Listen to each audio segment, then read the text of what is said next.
Selamat pagi anak-anak hebat, anak-anak luar biasa, SMA Immanuel Batu. Shalom! Bagaimana kabarnya pagi hari ini? Puji nama Tuhan, kiranya kasih, penyertaan, serta kesehatan yang berasal dari Tuhan terus mengalir atas kita. Di pagi hari ini sebelum kita akan merenungkan firman Tuhan, kita akan berdoa. Tuhan Yesus yang baik, Bapa yang mengasihi kami. Di pagi yang indah ini Tuhan, kami anak-anak-Mu datang dengan membawa keberadaan kami. Kami mau merendahkan diri di hadapan-Mu Tuhan. Kiranya puji-pujian kami, pengagungan kami boleh menyenangkan hati-Mu Tuhan. Terlebih di pagi hari ini Tuhan, kami bersyukur atas pemeliharaan Tuhan yang terus nyata dalam kehidupan kami.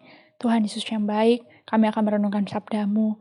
Kiranya Engkau yang akan memberkati kami Tuhan. Memberikan kami hati yang mau mendengarkan, dan lembutkanlah hati kami Tuhan, supaya kami boleh dimengertikan apa isi hati Tuhan. Kiranya Tuhan firman boleh memberkati kami, boleh membekali kami selama kami melakukan aktivitas panjang hari ini Tuhan. Terima kasih Tuhan Yesus, kami serahkan waktu pemberitaan firman-Mu ke dalam tangan kuasa-Mu yang kudus, Juru Selamat kami yang hidup. Amin. Tema renungan kita pada pagi hari ini yaitu pentingnya doa dan puasa bagi spiritual orang Kristen. Bacaan kita terambil dari Yesaya 58 ayat 10 sampai 11. Apabila engkau menyerahkan kepada orang lapar apa yang kau inginkan sendiri dan memuaskan hati orang yang tertindas, maka terangmu akan terbit dalam gelap dan kegelapanmu akan seperti rembang tengah hari. Tuhan akan menuntun engkau senantiasa dan akan memuaskan hatimu di tanah yang kering dan akan memperbaharui kekuatanmu. Engkau akan seperti taman yang diairi dengan baik dan seperti mata air yang tidak pernah mengecewakan. Alkitab mencatat ada beberapa jenis puasa, seperti puasa normal dilakukan tanpa makan selama masa tertentu dan hanya memasukkan cairan. Lamanya bisa 1 hari. Yang kedua, puasa mutlak. Dilakukan tanpa makan atau minum. Puasa parsial. Mengurangi waktu makan dalam sehari atau pantang terhadap makanan tertentu untuk suatu masa tertentu juga. Atau ada juga puasa bergilir, yaitu pantang makan makanan tertentu secara berkala. Memang puasa tidak diwajibkan dalam kehidupan orang percaya. Tetapi sesungguhnya puasa itu baik untuk dilakukan dengan tujuan melatih penguasaan diri. Membuat kita menjadi lebih fokus dalam berdoa dan juga melatih kepekaan rohani. Saat kita berdoa disertai dengan puasa, berarti kita merendahkan diri di hadapan Tuhan, menunjukkan kesungguhan hati, dan menarik kuasa Tuhan turun dalam hidup kita.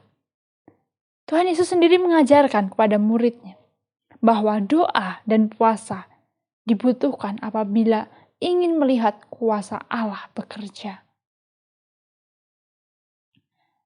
Nah, sekarang kita harus tahu tujuan dari doa dan puasa.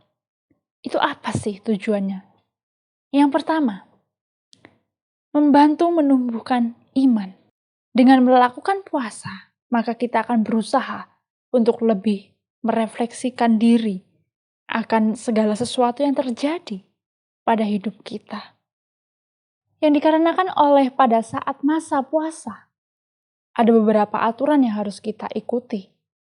Nah, di mana aturan-aturan itu akan membuat ruang gerak kita menjadi jauh lebih sempit dan tidak sebebas apa yang saat kita sedang lakukan ketika kita tidak berpuasa. Bahkan Yesus sendiri menasihatkan murid-muridnya yang sedang berusaha untuk mengusir setan dengan cara berdoa dan berpuasa. Nah, hal ini mengartikan bahwa puasa bisa membawa dampak yang cukup besar untuk membantu perkembangan iman kita kepada Dia.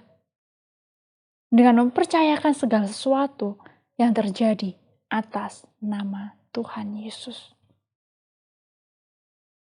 Yang kedua, sarana untuk mengontrol diri.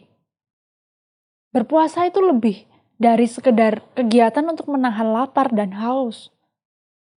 Melakukan kegiatan berpuasa adalah di mana kita bisa berusaha untuk menahan diri dan menjauhkan diri dari godaan-godaan setan yang mungkin bisa menjatuhkan dan membuat kita melakukan hal-hal yang lebih dikehendaki oleh setan dibandingkan hal-hal yang lebih dikehendaki oleh Tuhan. Jadi melalui puasa, maka kita dapat memiliki kontrol diri yang lebih baik dalam memilih dan memutuskan untuk melakukan hal yang baik ataupun hal yang buruk. Nah, berbicara mengenai kontrol diri, tentunya hal ini akan menjadi lebih luas lagi. Mengontrol emosi memanglah bukan perkara yang mudah. Hal ini menjadi semakin sulit apabila kita menemui kesalahan seseorang, baik itu seseorang yang asing maupun orang terdekat, yang secara terus-menerus melakukan kesalahan yang sama. Akan tetapi karena Yesus sendiri yang mengajarkan kita untuk tetap saling mengasihi dan mengampuni, tentunya kita dapat berubah. Merubah kecenderungan kita yang seringkali merasa emosi menjadi seorang pribadi yang suka mengampuni dan melihat hal baik dalam sesama. Yang ketiga tujuannya adalah menyadarkan untuk tetap bersyukur. Tujuan puasa Kristen yang dapat dirasakan adalah membantu menyadarkan kita untuk tetap bersyukur dalam kondisi dan keadaan apapun kita berada. Dengan berpuasa dan merasakan lapar dan haus, maka kita akan merasa bahwa ada orang-orang lain di luar sana yang ternyata kondisinya tidak seberuntung kita. Ada orang-orang yang kondisinya sangat jauh di bawah kita. Dan dengan secara bulat memiliki tekad untuk melakukan puasa. Maka kita secara tidak langsung akan terbentuk menjadi seorang pribadi yang lebih mensyukuri keadaan kita. Nah, memang ya harus benar-benar dipahami dan direnungkan. Dengan mengetahui dan berusaha untuk selalu bersyukur, maka kita akan menjadi pribadi yang lebih baik lagi bagi sesama manusia dan bagi diri kita sendiri. Selanjutnya yang keempat. Awal untuk memulai kebiasaan baik. Tujuan puasa Kristen selanjutnya adalah hal ini dapat menjadi awalan untuk memulai sesuatu kebiasaan yang baik. Suatu kebiasaan di mana kita akan menjadi lebih sering berdoa dan merefleksikan keadaan diri kita sehari-hari. Mungkin apabila sebelum berkomitmen untuk melakukan puasa, kita menjadi cenderung lupa untuk berdoa dan memilih langsung untuk melakukan segala pekerjaan kita. Maka hal ini akan secara perlahan berubah ketika kita berpuasa. Selanjutnya yang terakhir. Tujuannya adalah sebagai wujud pembuktian cinta kepada Allah.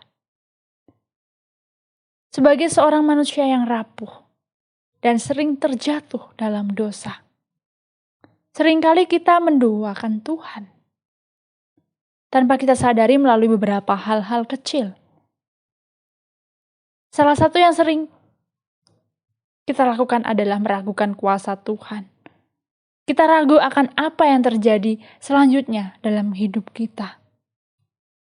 Dan hal ini sama saja kita mendoakan Tuhan. Dan lebih memilih untuk percaya pada kerapuhan kita sebagai manusia yang serba terbatas kemampuannya. Jadi lewat beberapa poin, tujuan dari doa dan puasa kita bisa belajar untuk mengambil keputusan untuk diri kita sebagai peserta didik.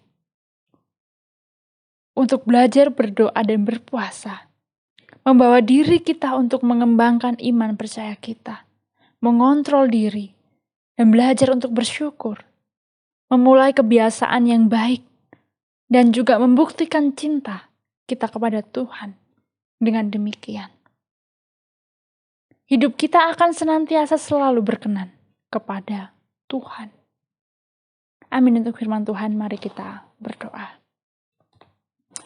Haleluya, terpujilah nama-Mu Tuhan. Terima kasih ya Tuhan Yesus, di pagi yang indah ini Tuhan. Kami anak-anak-Mu boleh mendengarkan dan merenungkan sabda-Mu. Kiranya kami boleh dimengertikan akan kebenaran firman-Mu ya Tuhan.